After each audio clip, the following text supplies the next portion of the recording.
issue with this child, Piper Rockelle, being in the Bop House is that this was her mom's way of soft launching her into the industry as they build up to her 18th birthday, and that is disgusting. This was clearly a planned collaboration that had to be scheduled and cleared with both of their teams. We know that Tiffany, Piper's mom, runs her team, and there's absolutely no coincidence that Piper's mom scheduled this collaboration with Sophie Rain, because Sophie Rain is known for making $50 million in her first year as an S-worker because of how young she looks. That's strategic. That's planned. This is them building up to this poor child's 18th birthday. She's already on a site called Brand Army, and as we learned in the documentary called Bad Influence on Netflix, Piper's already on this website, and her mother will encourage her to go Brand Army mode, which means to I don't know how else to say that. She has been looking for other avenues, and when I say she, Tiffany, has been looking for other avenues to monetize her child. I'm also aware that Piper is on another website called Brand Army,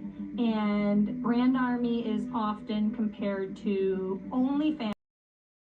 On Brand Army, you can be as young as 13 to actually create content on there, but in order for people to subscribe to that content, they have to be at least 18. Meaning Brand Army is a website that is allowing adults to subscribe to exclusive content of minors. I don't know how a website justifies this. I don't know how it is legal. This is a girl who has been trapped in this her whole entire life. She does not know any different. She does not know how wrong this is. I know a lot of the times they would be doing like a regular photo shoot, and then they would have a specific outfit from a brand they need to do for their Brand Army page. And one time she told her, "Come on, Piper, you need to get Brand Army mode on." And then Piper kind of like bent over and put her butt out and like started touching her body in a very like disturbing way. Her mother kept her from getting any kind of education. As far as we know, the documentary makes it sound like she most likely can't read, write, or do math, but she's very well versed in how to entertain adults on YouTube as a child. They continue to act provocatively because they know that the provocative actions will draw in more likes, more comments, and more monetization. And now her mother, even after being exposed, sued, and looked into by the FBI, is still going in this direction and orchestrating these kind of collaborations as they tease that she's about to turn 18. And they are up to the same old tricks on her account as they were when she was 11 years old. And by that, I mean, if you go to Piper's page now, after watching the documentary, you can see that her mom is up to her same old games. Piper is flaunting this new social media boyfriend all over the place. They are constantly streaming, they are constantly posting and pushing out as much content as they can, because they are trying to flood the algorithm with this content instead of people talking about this documentary. So when people are putting their headline or in their captions, Piper Rockelle, when they're hashtagging it, they are trying to beat that out by flaunting this relationship that we can assume from what we've seen in the past was probably an audition. He probably won the audition, and then they planned out this content to post to try to flood the algorithm so that it's less seen. Crush content is when you put a boy and a girl together. They either like each other or they pretend to like each other, and for some reason it resonates so well.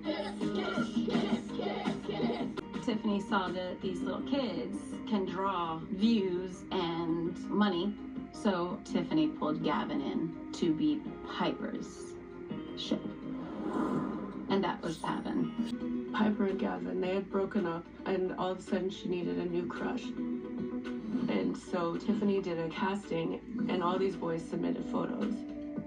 Her having a boyfriend was really important for the views on YouTube. And you kind of see it too, like if somebody leaves the squad, they just hire the next person who somewhat looks like them and can play that part. That is how sick this woman is. She doesn't think she's doing anything wrong. She doesn't want to change her ways. She doesn't want to make a statement. She just wants to push her daughter out more to cover up what she's doing so that she can continue, so that she can really bank off of her once she actually turns 18. It's deplorable. I think that if this was a man, he would already be in jail after everything that I heard in the documentary and have seen in that lawsuit. Some of the children that she affected were as young as 9 years old. And then she grabbed me and pulled me on her bed. And she was holding me down, and she started to take her hand and like move it on my face, my chest, like everywhere. She started to like move her hand around.